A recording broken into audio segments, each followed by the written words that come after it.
안녕하세요. 오늘의 데일리 뉴스레터에 오신 것을 환영합니다. 1. 반도체 산업의 새로운 바람. 2. TSMC는 치열한 경쟁에 직면해 있다. 3. 한국 역사상 가장 뜻밖의 협업. 한번 진실을 알아봅시다. 세계적인 반도체 제조업체인 TSMC의 1위 위치가 위협을 받을 가능성이 있다는 사실이 알려져 있습니다. TSMC는 글로벌 시장에서 주요한 역할을 수행하며 세계적인 기술적 우위와 경쟁력을 갖추고 있습니다. 그러나 현재 전 세계에서 반도체 산업은 경쟁이 치열해지고 있습니다. 특히 중국, 일본, 한국 등의 국가들이 반도체 제조 분야에 대한 투자와 연구 개발을 강화하고 있습니다. 이로 인해 TSMC의 지배적인 위치가 도전을 받을 수 있습니다. 또한 최근 글로벌 반도체 부품의 수급 난제와 전력 공급의 불안정 등의 요인이 TSMC의 생산 능력과 공급 안정성에 영향을 미칠 수 있습니다. 이러한 문제들은 TSMC의 경쟁력을 약화시킬 수 있으며 이는 1위의 지위를 유지하기 어렵게 만들 수 있습니다. 또한 미래 반도체 기술의 발전과 새로운 기업의 등장도 TSMC의 1위 지위를 위협할 수 있는 요소입니다. 기술 혁신과 연구 개발에 대한 투자는 매우 중요하며 이를 성공적으로 추진하지 못하면 다른 기업들이 기존의 TSMC와 경쟁할 수 있는 기회를 갖게 될 수 있습니다. 반도체 패권 경쟁이 날로 격화되고 있는 가운데 대한민국의 1, 2위 기업이 회심의 카드를 꺼내며 대반격을 예고했습니다. 현재 전 세계 파운드리 점유율 1위의 대만 TSMC는 CEO가 모두 대만계인 젠비디아와 AMD와 손잡은 덕분에 몸집을 키울 수 있었습니다. 그리고 애플 물량까지 받아 안정적인 매출을 바탕으로 글로벌 파운드리 시장의 주도권을 칠 수 있었습니다. 기술도 기술이지만 이런 전략 덕분에 지금의 자리에 오를 수 있었다는 게 반도체 업계의 평가입니다. 그런데 삼성의 추격도 결코 만만치 않은 상황으로 최근 이재용 회장과 엔비디아 젠슨 황 CEO가 미국의 한 일식집에서 회동한 장면이 언론에 노출되며 TSMC에게 위기감을 안겨줬는데요. 최근 챗GPT 등 시반도체 수요가 증가하면서 반도체 업황 반등이 가시화되고 있다는 전망이 나옵니다. 실제로 얼마 지나지 않아 엔비디아가 차세대 고성능 GPU에 TSMC 대신 삼성의 3나노 파운드리를 활용할 거란 예측이 나오며 분위기가 달라졌음을 짐작해 했습니다. TSMC의 3나노 미세공정 반도체 생산 단가가 지나치게 높은 반면 성능 개선은 5나노보다 크지 않은데 삼성이 기술로 치고 올라가면서 최신 3나노 공정에서 삼성이 엔비디아 물량을 가져갈 수 있다는 얘기가 나오고 있습니다. 그런데 이번에 삼성이 현대차와 처음으로 손을 잡아 전 세계적으로 화제가 되고 있다고 하는데요. 국내 1, 2위가 드디어 손잡아 세계를 장악하기 위해 뭉쳤다고 하는데 이들의 회심의 전략이 무엇인지 최근 글로벌 반도체 업계에선 드디어 올 것이 왔다에는 이야기가 확산되고 있다고 합니다. 다름 아닌 삼성과 현대차가 차량 반도체 분야에서 손을 잡기로 했다는 소식이 전해지면서 반도체 업계에 엄청난 긴장감이 휘몰아치고 있는 건데요.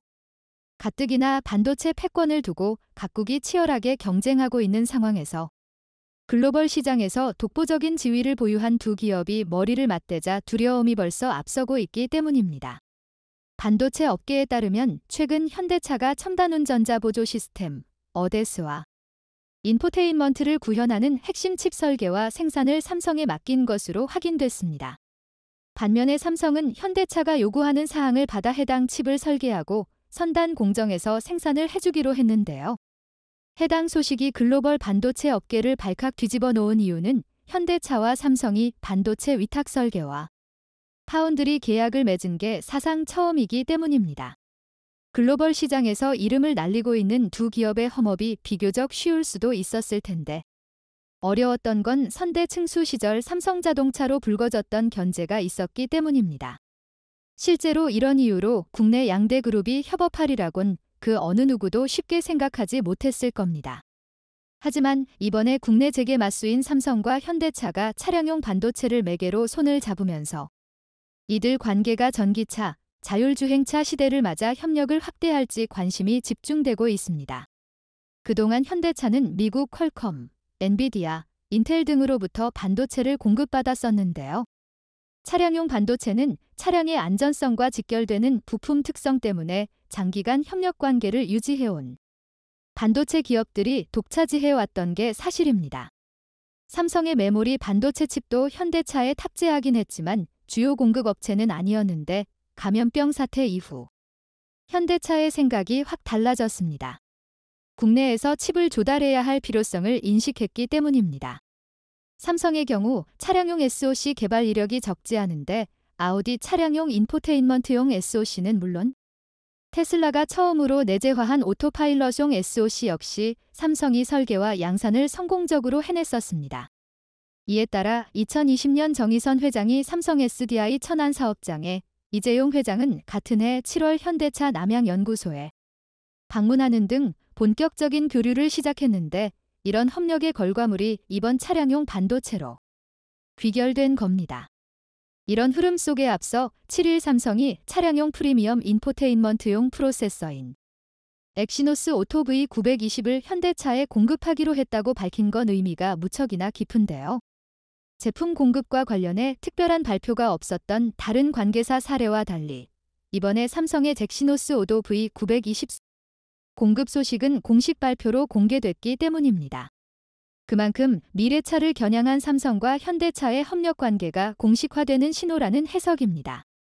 엑시노스 오토 V920은 삼성의 프리미엄 IVI용 프로세서로 기존 제품에 비해 CPU 성능이 7배 향상됐을 뿐 아니라 차세대 GPU를 탑재해 그래픽 처리 성능이 2배 빨리졌습니다.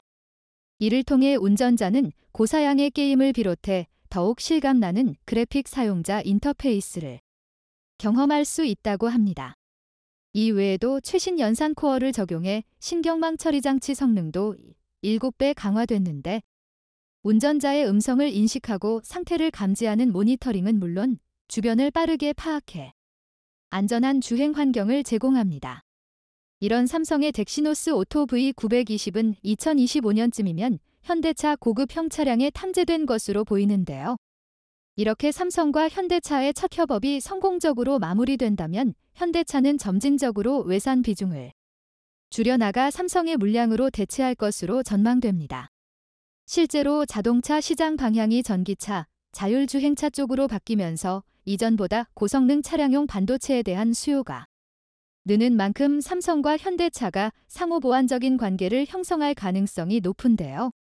게다가 현재 삼성은 LG와도 협력을 가속화하며 중국의 추격을 따돌리고 있는 상황입니다. 실제로 가전업계에 따르면 삼성은 이르면 9월 LG 디스플레이의 83형 OLED 패널을 탑재한 TV를 공개할 것으로 보입니다.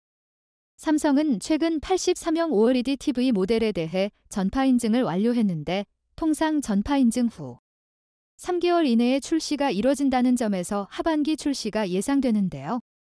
해당 제품은 삼성의 첫 83형대 OLED TV로 처음으로 삼성이 아닌 LG 디스플레이 화이트 올레드 패널을 탑재합니다. 이렇듯 삼성과 LG의 OLED 동맹은 글로벌 OLED TV 시장 공략이 시급한 삼성과 수요 둔화 해소, 수익성 개선 과제를 안고 있는 LG 디스플레이의 이해관계가 맞아떨어진 결과라는 평가입니다. 그런데 사실 삼성과 LG 디스플레이의 TV용 OLED 패널 협력은 전례 없는 일인데요. 과거 삼성이 LG 디스플레이에서 LCD를 구매한 적 있지만 이는 갑작스런 공급망 이슈가 벌어졌을 때 일부 물량에 한해서였습니다. 무엇보다 삼성과 LG는 디스플레이는 물론 전 세계 TV 시장을 놓고 경쟁하다 보니 협력에 소극적이었던 게 사실입니다. 하지만 이번엔 초기 단계인 프리미엄 TV 시장 개척에서 삼성과 LG의 이해관계가 일치하면서 파격적인 협력으로 이어진 것으로 보입니다. 특히 삼성과 LG 디스플레이의 협력은 세계 1위 TV 업체와 세계 1위 OLED 업체가 힘을 합치는 것이어서 중국에 빼앗긴 대형 디스플레이 주도권을 되찾는다는데 큰 의미가 있다는 해석입니다. 삼성과 LG가 미래 먹거리로 나란히 차세대 디스플레이를 지목한 상황에서 함께 시장을 키워 성장하지는 퉁 큰 결단이 작용한 것으로 보이는데요. 한편 전장 분야에서는 삼성 vs LG의 대결 구도를 형성하고 있지만 결국 이러한 경쟁이 한국 산업의 전체적인 발전과 경제적 효과를 가져올 것으로 기대됩니다. 우선 전자업계에서는 LG전자의 전장 부문 수주 잔고가 을에 100조 원에 이를 것으로 내다보고 있는데요. LG전자의 전장 사업은 2013년 자동차 부품 설계 엔지니어링 회사 VNG를 인수하고 이를 전담하는 VC 사업본부를 출범하면서 시작됐는데 2018년 취임한 구광모 회장 역시 전장 사업의 내실을 다져나가고 있습니다. 실제로 LG전자는 앞서 2018년 오스트리아 헤드램프 기업 GKW의 지분 70%를 인수했는데 ZKW가 BMW, 벤츠, 포르쉐 등을 주요 고객사로 두고 있는 만큼 글로벌 완성차 업계로 진출할 교두보를 마련했습니다. 재작년엔 글로벌 전장업체 마그나와 손잡고 셀지 마그나를 설립했는데 설립 2년 만에 연 매출 1조 원 돌파를 앞두면서 LG전자 전장 사업 중 기장가파른 상승세를 보이고 있습니다. 앞서 2016년 삼성도 80억 달러를 투자해 하만을 인수했었는데요. 특히 하만의 전장 사업은 삼성의 반도체와 모바일 사업과도 시너지가 날 수 있는데 하만이 공급하는 인포테인먼트 시스템에 삼성 반도체를 탐지할 수 있고 모바일과 자동차와 연결하는 텔레매틱스 생태계를 구축할 수도 있습니다. 증권가에서는 올해 하만의 영업이익이 1조 원을 돌파할 것이라는 관측이 많은데요. 많은 분들은 삼성과 LG전자 중 누가 더 많은 수확을 거둘 것인지에 대해 초점을 두고 있지만 사실 이보다 더 중요한 게 있습니다. 누가 승기를 잡든 건강한 견제를 통해서만 기업 경쟁력이 향상되고 있는 곳 대한민국 산업 경쟁력이 높아질 수 있는 길이기 때문인데요. 대한민국 기업들이 뭉친다면 글로벌 시장에서 중국을 밀어내고 세계 시장을 장악하는 건 결코 어려운 일이 아닌 듯 보입니다. 고유가 시대를 살아가는 우리에게 날로 높아지는 기름값은 가정에 엄청난 부담입니다. 인천에서 한국이 평생 써도 모자랄 석유를 만든다. 그런데 최근 인천에서는 조금 과장해서 한국이 평생 써도 모자랄 석유를 만들어내고 있습니다. 이 석유는 잘 다루기만 하면 한국이 평생 써도 모자랄 양이고 어쩌면 중동 국가들보다 더 많은 석유를 확보할지도 모르는데요. 이 기적 같은 상황을 보기 위해 영국 대기업 CEO가 직접 방문 독점 계약 체결. 중국은 이 기름을 사기 위해 정부가 직접 나섰습니다. 주의해서 시청해 주셨으면 좋겠습니다. 지금 주위를 보면 쓰레기 문제나 공기오염으로 지구는 몸살을 앓고 있습니다. 인간이 생활하면서 발생하는 쓰레기, 즉 폐기물은 날로 증가하지만 분리수거 외에 그것을 처리할 방법은 마땅히 찾기 어렵습니다. 폐기물은 인간의 생활 또는 산업활동 과정에서 발생된 쓸모없어진 물질로서 가정에서는 음식물 쓰레기, 음식 포장용기 및 종이 등이 발생하고 산업체에서는 폐목재, 고철, 폐유, 폐합성 수지, 폐비닐 등등이 발생합니다. 환경부에 따르면 인간이 한평생 살면서 배출하는 생활 쓰레기가 무려 55톤에 이른다고 하는데 산업구조가 고도화될수록 그 폐기물의 종류가 다양해지고 그 양도 기하급수적으로 늘었죠. 그러나 폐기물 중 특히 플라스틱이나 폐비닐은 재활용이 불가능해 환경에 치명적이지만 이들의 사용 비중은 그 편리함으로 인해 매년 증가 추세에 있습니다. 이런 폐기물을 줄이는 가장 좋은 방법은 아예 사용하지 않는 것이지만 현실적으로 불가능하기 때문에 이러한 자원을 다시 재활용하는 방법을 생각해 볼 수 있습니다. 그런데 만약 이러한 폐기물을 처분해 유용한 자원으로 만들어낼 수 있다면 얼마나 환상적일까요? 가령 폐기된 스마트폰에서 금을 추출해낸다든지 전기차 배터리를 폐기해 하얀 황금이라 불리는 리튬을 추출해낸다든지 하는 방식으로 폐기물을 재활용한다면 새로운 리듬을 채굴하기 위해 소요되는 금전적, 환경적 비용이 절약될 겁니다. 그런데 만약 절대 재활용이 불가능한 폐비닐이나 폐플라스틱을 녹여 석유를 추출할 있다면 어떨까요? 이건 천지가 개벽할 기술이 아닐까요? 그런데 이 기술을 한국의 한 중소기업이 세계 최초로 현실화시켰습니다. 최근 몇십 년 사이 탄소중립이라는 단어가 전 세계적인 화두로 떠올랐습니다. 대기 중 이산화탄소 농도 증가를 막기 위해 인간 활동에서 발생하는 배출량은 최대한 감소시키고 흡수량은 증대시켜 순 배출량을 제로로 만드는 겁니다. 이산화탄소를 발생시키는 온실가스는 최대한 줄이고 어쩔 수 없이 배출되는 온실가스는 이를 포집하거나 자연에 흡수시켜 실질적인 배출량을 정분으로 낮추는 것을 탄소중립 넷제로라고 합니다. 이에 각 기업과 국가들은 탄소중립 실천을 위해 이산화탄소 포집, 저장, 활용기술, CCUS 등 다양한 기술을 발전시켰지만 이제는 탄소중립을 넘어 새로운 자원 확보까지 가능해졌습니다. 영국의 쓰레기 처리업체로 잘 알려진 세이비엔은 런던 증권거래소 AIM 마켓에 상장된 에너지 효율 기업입니다. 지난 2월 9일 리처드 페러스 회장은 영국에서의 모든 활동을 접고 한국에 귀국해 대뜸 인천을 찾았습니다. 그리고는 한국의 중소기업 도시유전으로부터 설비를 도입하기 위해 독점 영업권과 판매권 계약을 체결했죠. 사실 설비 하나를 구입하는데 대기업 회장까지 방문해야 하나 싶지만 도시유전이라는 중소기업의 기술을 사려면 회장급 인사가 오지 않을 수 없었습니다. 세상을 바꿀 기술이니까요. 플라스틱이나 폐비닐과 같이 분해되지 않는 폐기물이 재활용이 완전히 불가능한 것은 아닙니다. 일부는 이 플라스틱이나 폐비닐 중 재활용이 가능한 일부를 세척한 후 이를 녹여 다시 새 제품으로 만들기도 합니다.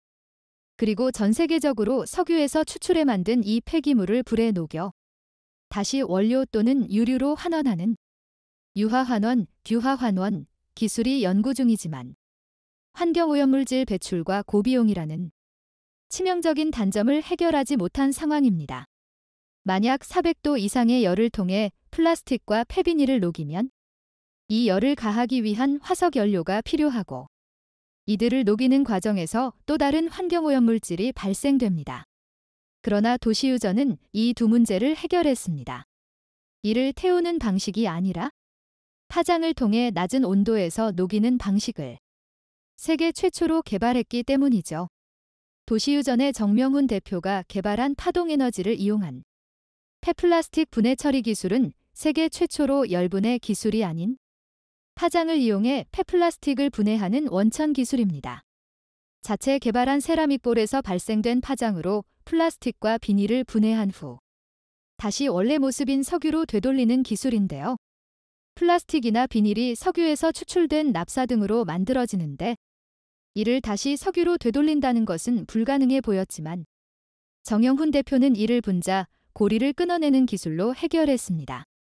간단히 공정을 살펴보자면 우선 폐플라스틱 및 폐비닐 등 원료를 특수 용기에 담아 원형 탱크로 투입식입니다. 이 원형 탱크에는 특수 설계된 세라믹 볼로 잔뜩 채워진 설비가 장착되어 있습니다. 이 세라믹 볼이 중요한 도구입니다. 세라믹은 쉽게 말하면 돌인데 우리가 보통 온돌이나 강한 햇빛을 꾀인 자연석에서 발생되는 파동에너지를 원적외선이라고 부릅니다. 그런데 세라믹에 열을 가하면 세라믹 역시 원적외선을 발생시키는데 정영훈 대표는 이 파동을 석유화학물질의 탄소 결합 분자와 동일한 파장을 가진 에너지를 주사하면 플라스틱 분자 간 연결고리를 끊어낼 수 있다고 확신했습니다. 이러한 상상은 전 세계 많은 연구자들이 매달려 왔으나 실패했고 정영훈 대표가 세계 최초로 이 파장의 비밀을 찾아내 다시 석유로 환원시키는 데 성공했습니다. 환경오염물질을 발생시키지 않아 지구를 지키면서 폐비닐 및 폐플라스틱 등 재활용이 불가능한 진파 폐기물에서 석유를 뽑아냈으니 이보다 더 훌륭한 기술은 찾아볼 수 없죠. 만약 이 기술을 고도화시킨다면 남한의 70배에 이르는 태평양 거대 쓰레기섬의 플라스틱을 전부 가져와 석유로 환유할 수도 있고 코로나 시대의 쓰나미처럼 밀려드는 플라스틱을 전부 석유로 되돌릴 수도 있습니다. 이렇게 환원된 석유는 산업화 시설에 재투자할 수 있기 때문에 어쩌면 유전보다 더 확실한 석유 확보 방법이 될 수 있습니다. 설사 그렇지 못하더라도 현재 방치된 쓰레기에 약 30%만 석유로 환원할 수 있다면 그 자체로 친환경입니다. 사실 정영훈 대표가 개발한 세라믹봉에서 방출되는 파장에너지 원적외선을 이용한 폐플라스틱 환유환원 기술은 그에게 우연히 제기된 질문에서 비롯됐습니다. 한국의 한 열분의 회사가 생산한 기름이 굳어버리는 왁스화 현상을 세라믹볼로 해결할 수 있는지를 도시유전에 문의해왔는다. 그의 아버지 정흥재 씨는 세라믹 기술을 최초로 개발한 인물입니다. 이 기술의 모태는 선박용 연료 절감 장치인데요. 선박의 연료로 사용되는 중지류, 빙커CU를 세라믹봉에서 발생되는 파장에너지에 노출시키면 순간적으로 경질류로 환원되는 원리입니다. 현재 부산에서 운행되는 많은 선박들이 실제로 이 연료 절감기를 장착해 연료비를 절감하면서 환경보호에 앞장서고 있는데요. 도시유전에서는 이 굳어버린 기름을 세라믹 파장을 이용해 액상화시키는 데 성공했고, 동일한 테스트를 플라스틱에 시도한 결과 석유로 환유하는 데 성공했죠. 이 세라믹 파장을 발생시키기 위해서는 열을 세라믹 봉에 가해야 하는데 전체 공정에서 발생되는 온도가 300도를 넘지 않습니다. 원천적으로 환경유해 물질의 발생을 차단하기 때문에 400도가 넘는 기존의 열분해 방식과는 차원이 다른 기술인데요. 그래서 도시유전의 설비가 가동되는 공장에는 굴뚝 등 배출 설비가 없는 것이 특징입니다. 그런데 이런 의심이 들 수 있습니다. 과연 인천의 수도권 매립지 한 건에서 추출된 석유를 실제 연료로 사용할 수 있느냐 말이죠. 지난 2021년 4월 이와 관련한 중요한 실험이 진행됐습니다. 한국중부발전과 글로벌 석유화학 기업 빈파이니엄은 도시유전에서 생산된 기름을 직접 수령해서 자체 품질 테스트를 진행했는데 결과가 놀라웠습니다. 인피니엄은 도시유전이 생산한 중지류는 해상 선박용 기름으로 쓰기에 완벽하고 2차 최종 정제유는 등유 수준의 품질을 가졌다는 결과를 보고했습니다. 한국중부발전은 보일러 가동을 위해 해당 연료를 테스트한 결과 도시유전이 추출한 기름은 산업용뿐 아니라 선박용으로 쓰기에 적합하다고 직접 밝히기도 했는데요. 세계 최초로 이러한 기술을 상용화시킨 덕분에 전 세계의 모든 시선이 도시유전에 쏟아졌습니다. 우선 독점 영업권을 산 영국의 세이비에는 이 설비를 도입하기 위해 이미 영국, 캐나다, 아일랜드의 부지를 확보해뒀는데 이 부지에 도시유전 설비를 설치하고 이를 기반으로 영국을 포함 유럽 전역에 이를 도입할 계획입니다. 최초 24톤 설비를 시작으로 96톤까지 이를 늘려갈 계획이라고 하죠. 이날 자리에 참석한 영국의 자단 폭스 박사는 한 행사에서 도시유전의 기술을 접한 후 상당히 충격을 받았다고 알려졌습니다. 이 사실을 영국으로 돌아간 후적극적으로 알리기 시작했고 영국 캠브리지대 멜빌 연구소는 1억 6천만 원의 연구자금을 지원해 학교 내 공동연구소를 설립하기도 했습니다. 박사는 이 도시유전 기술은 이제 실증이 아니라 사업화로 추진할 단계에 이르렀다고 판단해 직접 세이비엔 회장을 데리고 방한했습니다. 뿐만 아니라 스위스에 본사를 두고 미국에서 환경사업을 진행 중인 IQ 인터내셔널 에이지와 합작으로 미국 시장도 진출할 계획을 모색 중이고 도시유전 설비로 최종 처리 후 남은 고형연료의 활용 가능성도 확보했습니다. 친환경 소재 개발 기업은 OCI가 이 고형연료를 가져가 분석한 후 또 다른 친환경 소재로 사용될 수 있는지를 치밀하게 연구 중입니다. 그러나 뭐니 해도 중국의 적극성이 남다릅니다. 중국 국무원 산하 중국통용기계공정유한공사는 중국 내에서 어마어마하게 쏟아져 나오는 폐비닐과 폐플라스틱 문제를 해결하기 위해 협력 약정을 체결하기도 했습니다. 정영훈 대표의 인천 서구 수도권 매립지 공장에서는 매일 6톤의 폐플라스틱을 석유로 환원하고 있습니다. 이를 통해 매일 2,400-5,400리터를 추출해내고 있죠. 생산량이 2배 가까이 차이 나는 것은 플라스틱 상태에 따라 수율이 다르기 때문입니다. 최소 40%에서 최대 90%까지 차이가 나니까요. 그가 개발한 플라스틱 및 폐비닐을 활용한 석유 환원 기술은 한국의 입장에서는 환경을 보호하는 유일한 방법이자 획기적인 석유 확보 방법입니다. 그동안 한국은 석유를 중동에 의존해왔고 세계적인 경제 흐름에 영향을 받아 휘둘려 왔습니다. 지금 우리가 겪는 고유가 시대가 딱 그러한 상황이죠. 그러나 만약 이 기술을 고도화시키고 발전시켜 더 완성시킨다면 평생 써도 모자라지 않을 석유를 확보할 수 있지 않을까요? 인도 정부가 중국 기업을 완전히 퇴출시키고 삼성을 선택하려는 행보를 보이자 한국에게 크게 밀릴 것을 우려한 시진핑 정권이 뒤집어지고 있어 화제입니다.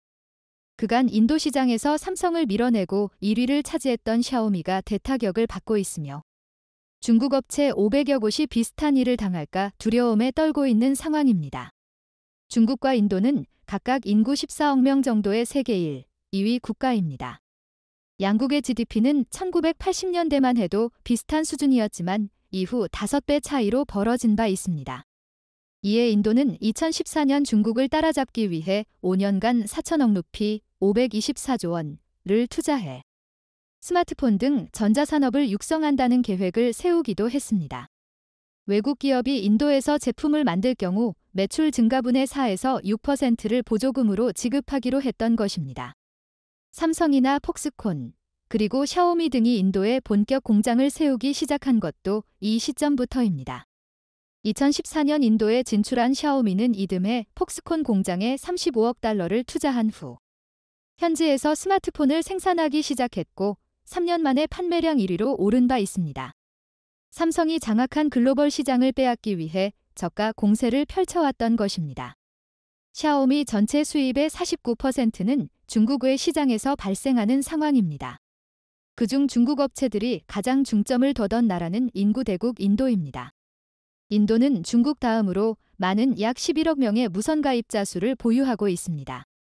월 평균 150억 기가바이트의 데이터 트래픽을 처리하는 초대형 시장이며 작년 한 해 전 세계 스마트폰 시장이 정체됐지만 인도 시장은 무려 18%나 성장한 바 있습니다. 그런 인도의 샤오미는 1,500명의 직원을 두고 있으며 7개 제조 공장을 세워 매 초당 3대꼴로 스마트폰을 생산하고 있습니다. 중국 전체 스마트폰 업체로 확대할 경우 인도 시장 점유율은 60%를 넘긴 상황입니다. 인도에는 약 10만 개의 휴대전화 소매점이 있는데 중국 브랜드가 약 6만 개를 차지하고 있을 정도입니다. 이에 인도의 대중 무역 적자는 커져만 갔습니다. 인도는 올해 1분기 중국에서 270억 달러 상당의 전자제품과 자동차 부품 등을 수입했지만 중국에 대한 인도의 수출 규모는 48억 달러에 불과했던 것입니다. 인도는 중국과의 무역에서 불만이 상당한 상황이었습니다. 그런데 2020년 6월 놀라운 사건 하나가 터졌죠. 카슈미르 동쪽 접경지역 라다크에서 인도군과 중국군이 충돌해 수십 명이 사망했던 것입니다. 그 후 인도에서는 중국산에 대한 불매가 거세게 일었고 인도 정부는 이를 빌미로 중국 IT 업계에 대한 압박 수위를 높여갔습니다. 위챗이나 틱톡 등 중국 스마트폰 앱 300개를 금지했으며 샤오미나 ZTE 등 중국 통신업체를 몰아내려고 압수수색을 대거 진행했던 것입니다. 인도는 올해 초 샤오미의 세금 탈루를 지목하며 1천억 원, 65억 루피를 추징한 바 있습니다. 그리고 5월에는 불법 해외 송금 혐의로 9천억 원, 555억 루피를 압수하기도 했습니다. 샤오미가 아무런 서비스를 제공하지도 않은 외국 업체에게 로열티라는 이름으로 막대한 금액을 송금했던 사실이 발각된 것입니다.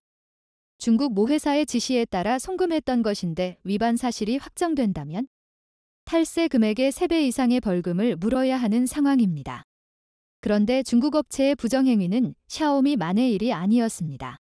5월에 비보와 ZTE 사무실 48곳을 수색한 결과 탈세와 자금 세탁이 드러나기도 했습니다.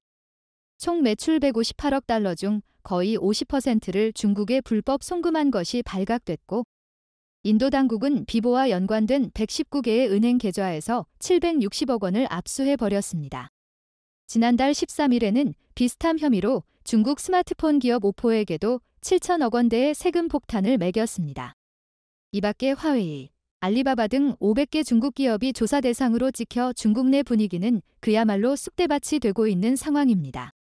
하지만 중국은 인도 시장을 잃을까 보복성 조치를 내놓지 못하고 있습니다. 중국 외교부 대변인은 인도 정부가 법률과 규정에 따라 조사하고 중국 기업에 대해 비차별적인 비즈니스 환경을 제공하길 바란다고 언급했을 뿐입니다. 하지만 중국 업체의 이미지는 세계 여러 나라에서 갈수록 나빠지고 있습니다. 최근에는 샤오미가 보증기간 내 휴대전화 결함 수리를 거부했다는 이유로 이탈리아 당국으로부터 수십억 원대 과징금을 부과받기도 했습니다. 결국 버티다 못한 중국 업체 중 일부는 인도에서 철수 선언을 한 곳도 나타나고 있습니다. 7월 중국 스마트폰 제조업체 아너가 인도 철수를 결정했는데, 아너는 화웨이 그룹이 운영하던 중저가 스마트폰 브랜드를 판매했던 업체입니다. 이런 와중에 인도는 중국 업체를 몰아내기 위해 특단의 대책까지 내놓은 상태입니다. 지난 8일 블룸버그 등 외신들은 인도 정부가 중국을 겨냥해 $150, 20만 원 미만의 스마트폰 판매를 금지하려 한다는 보도를 긴급 뉴스로 타진한 바 있습니다. 이 정책이 시행되면 샤오미, 리얼미, 오포 등 중국 업체들이 대타격을 입는 것입니다. 인도 전체 스마트폰 시장에서 저가형이 차지하는 비중은 33%로 이 중 중국산이 80%를 장악하고 있었기 때문입니다. 최근에도 샤오미는 18만 원대 폰을 출시하며 인도 시장을 노리려 했습니다. 하지만 인도의 조치로 샤오미의 전체 스마트폰 출하량은 연간 14% 정도 감소가 전망되고 있습니다. 해당 소식은 시나파이낸스 등 중국 언론을 통해서도 대서특필되며 큰 충격을 나타내고 있습니다. 최근 1년간 샤오미의 주가는 거의 3분의 1 토막이 난 것도 이와 무관하지 않다는 분석입니다. 반면 대다수 모델 가격이 $150를 넘긴 삼성폰은 영향을 거의 받지 않는 것으로 나타났습니다. 인도 내 삼성전자 폰의 평균 판매 가격은 $250를 기록하며 상위 5개 브랜드 중 최상위에 올라 있습니다. 이는 삼성전자 5G 스마트폰 판매가 늘어난 것도 이유입니다. 인도의 스마트폰 ASP 평균 판매 가격은 지난해 4분기 이후 꾸준히 상승해 2분기 $213로 올라선 상황입니다. 이미 인도 사람들도 중국산 초저가폰 구입을 꺼리는 분위기가 형성되고 있습니다. 중국 폰에 대한 저질 품질을 확인한 것도 구입을 꺼리게 만들었다는 분석입니다. 2분기 인도에서 샤오미 점유율은 무려 9%나 떨어진 19%를 기록했고, 삼성은 1%포인트 올라 근소한 차이를 보이고 있습니다. 삼성전자가 인도에서 670만 대를 팔 동안 샤오미는 700만 대 정도를 판매했던 것입니다. 삼성은 중저가 모델과 갤럭시 S22 시리즈 등 프리미엄 폰 모두에서 호실적을 거둔 것으로 나타났습니다. 그런데 특이한 점은 전년 동기 대비 163%나 증가한 5G 폰 시장의 확대입니다. 올 2분기 인도의 5G 폰 판매 비중은 전체 스마트폰의 29%를 차지했습니다. 1100만 대의 5G 스마트폰이 평균 $377에 출하된 것입니다. 그런데 5G 폰에서 삼성전자의 점유율은 46%를 돌파하며 1위를 기록했고, 샤오미와 리얼미, 오프 등 중국 업체들은 멍하니 상황을 지켜보고 있습니다. 시장조사기관 IDC는 내년 인도 시장에서 5G 스마트폰 판매가 절반 이상으로 올라설 것이라 예견한 상태입니다. 이런 와중에 인도가 중국 업체를 버리고 삼성을 선택하자 중국 내에서 난리가 나고 있습니다. 인도 2위 통신업자 에어텔이 삼성전자 5G 장비를 채택했기 때문입니다. 1995년 설립된 에어텔 그룹은 전 세계 무선 가입자 약 4억 9천만 명을 보유하고 있습니다. 세계 4위 업체로 17개국에 유무선 통신 서비스를 제공하고 있기에 삼성은 에어텔을 매개로 타 지역으로 영역을 넓힐 수 있을 것으로 기대하고 있습니다. 에어텔 CEO는 우리는 인도의 5G 혁신을 주도할 준비가 됐다며 삼성전자의 초고속 서비스 역량을 활용해 함께할 것이라 밝히기도 했습니다. 기존 에어텔의 통신 장비를 제공했던 업체는 중국 화웨이와 ZTE였습니다. 2020년 초 에어텔은 화웨이의 5G 장비를 염두에 두고 테스트를 했을 정도입니다. 하지만 2020년 국경 분쟁 후 중국 업체가 선정될 가능성은 크게 낮아졌고, 작년에는 5G 시범 사업에서 원천 배제되는 수모를 겪기도 했습니다. 인도 정부의 강력한 반중 노선의 에어텔도 결국 삼성을 선택한 상황입니다. 인도는 지난 2일 5G 주파수 할당 경매를 완료했는데, 인도 현지 통신사 세 곳은 약 25조 원, 1조 5천억 루피, 주파수 구입에 투자한 것으로 나타났습니다. 1위 업체 릴라이언스 지오가 14조 6천억 원을 투자했고 에어텔은 약 7조 원 정도를 썼습니다. 삼성전자가 에어텔에 통신 장비를 공급하는 것은 이번이 처음으로 인도 내 1, 2위 업체 모두에게 통신 장비를 제공하게 된 상황입니다. 삼성은 인도가 투지에서 4G로 전환하는 데 크게 기여한 바 있습니다. 2016년에는 인도 1위 통신업자 릴라이언스 지오와 손잡고 4G 장비를 공급했죠. 결국 삼성의 기술력으로 4G 사용자 수는 7억 9천만 명을 달성하기도 했습니다. 릴라이언스 지오 또한 5G에 있어서 삼성과의 협업을 추진하는 상황입니다. 인도는 10월부터 한 개 도시에 5G 서비스를 시행하고 내년에는 다른 지역으로 확대한다는 방침입니다. 결국 인도가 삼성을 선택했다는 보도는 중국에도 퍼져분노의 반응을 쏟아내고 있습니다. 기술력이 떨어지는 삼성이 화웨이와 ZTE를 밀어낸 것은 이해할 수 없다는 반응입니다. 하지만 삼성은 한국과 미국, 일본, 영국, 캐나다 등의 5G 통신 장비를 공급한 경험이 있어 이미 안정성과 효율성에서 중국 업체를 능가하고 있습니다. 이는 삼성전자의 5G 스마트폰 판매에도 큰 호재가 될 수 있는 내용입니다.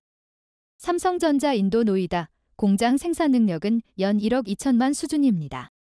삼성의 연간 스마트폰 출하량이 2억 7천만 대 정도인 것을 고려하면 약 3분의 1을 인도가 담당하는데 이는 중국 업체 퇴출분까지 소화할 수 있는 양입니다. 그런데 중국이 우려하는 것은 이것이 스마트폰에만 국한된 것이 아닌 타 산업으로의 확대입니다. 이미 중국 기업에 대한 규제는 자동차 산업으로 확대되고 있습니다. 지난달 중국 창청자동차는 GM 인도 공장 매수를 포기하기도 했습니다. 2020년 1월 GM 공장을 인수하기로 합의를 했었지만 기한 내 인도 당국의 승인이 내려지지 않아 결국 포기를 했다는 설명입니다. 이는 인도 시장에서 점유율 2위를 하고 있는 현대차그룹에게 호재라는 분석입니다. 현대차그룹은 중국 시장 부진을 인도에서의 선전으로 커버할 정도가 됐습니다. 부정을 일삼는 중국 업체를 완전히 퇴출하려는 인도. 신뢰를 지키는 한국과는 서로 협력해 더욱 높이 도약하길 바랍니다.